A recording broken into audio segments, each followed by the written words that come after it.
My name is Bruce Jones. I'm a staff sergeant in the United States Marine Corps. I've been serving since 2004. I am born and raised Shreveport, Louisiana boy. Grew up hunting and fishing out in the outskirts of Shreveport, if those of you know where Greenwood, Louisiana is. Growing up out in Shreveport in rural areas, I would say that it was not necessarily easy for me, being of a different or mixed background, as my mother, she's a Caucasian, my dad's African American, and was never fully accepted by both sides, because it's typically white, black here.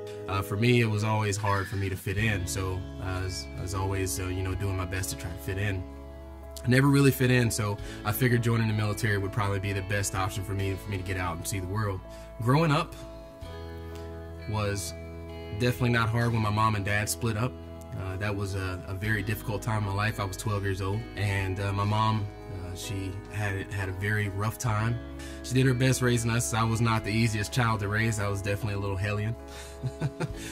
Throughout that time frame, my mom was remarried, and at that point in time, we had a pretty rough time with discipline and stuff like that from my stepfather. At that time, I took a lot of those negative things, and I could have went the wrong way with it. I could have resorted to more violence. I could have resorted to bringing things more internal and holding on to things, vice talking about it, and keeping it to myself, which is actually quite self-destructive.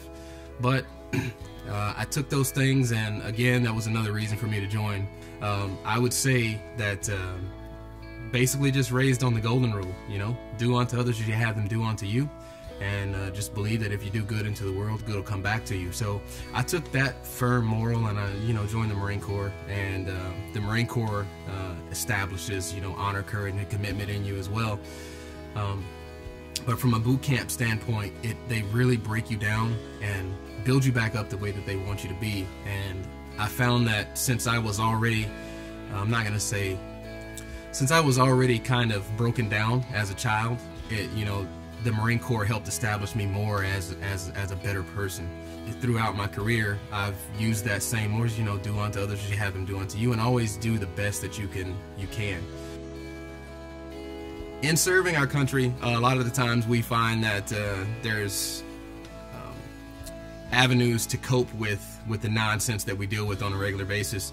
And I know for me, while I was serving overseas in Japan, I became very happy with a particular brand of alcohol, of which I am not going to mention. I would say that I would definitely be able to put down a fifth by myself in one day, and I'm not ashamed to say that. I enjoyed it.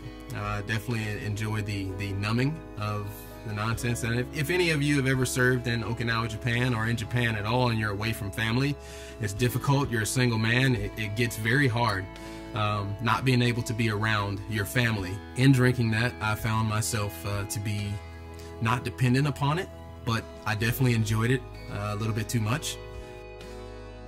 When it came to situations that were negative in my lifestyle as a child, I took those issues and I let them become a fire for me. That's what pushed me and made me become a better Marine. It made me want to do better. It made me want to be a better father. It made me want to be a better husband. It made me want to be better for my family. A lot of the times, a lot of our service members, we get too caught up in pride, and we get too caught up in, well, I'm too good to ask for help. I'm too good to, or I got this. I've seen too many of my brothers and sisters, at least in the Marine Corps, and I'm pretty sure I'm speaking, Department of Defense wide when I say this. I've seen a lot of people that try to attack a lot of their issues on their own, and sometimes they do need help, but they just don't know how to reach out to it, or they don't fully understand that those resources are out there. And I think a part of being a great leader is knowing those resources are out there, and knowing how to point your troops, or your Marines, soldiers, airmen, sailors, to those resources. And a lot of that comes from you utilizing those resources yourself.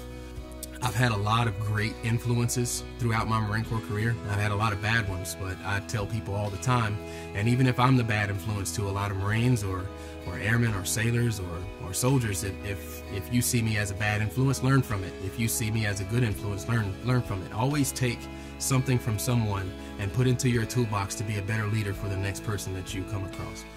But I would say that when it comes to leadership, leading people, you have to be able to know how to be led.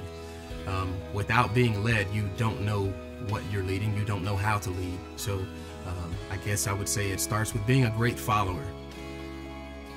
You're all loved. We're all loved. You may not feel it. It may not be, as overwhelming as it should be. There are going to be ups and downs. There are going to be trials and errors. There's going to be things that may not always go the way that you want it to go. But you have to understand there is always someone out there that is willing to lend you an ear, that is willing to listen to what is going on in your life. Do not bottle up what's going on in your life and try to take care of things on your own. It's okay to not be prideful and talk about your issues, because trust me when I tell you, venting about things can only help. It's not going to hinder anything.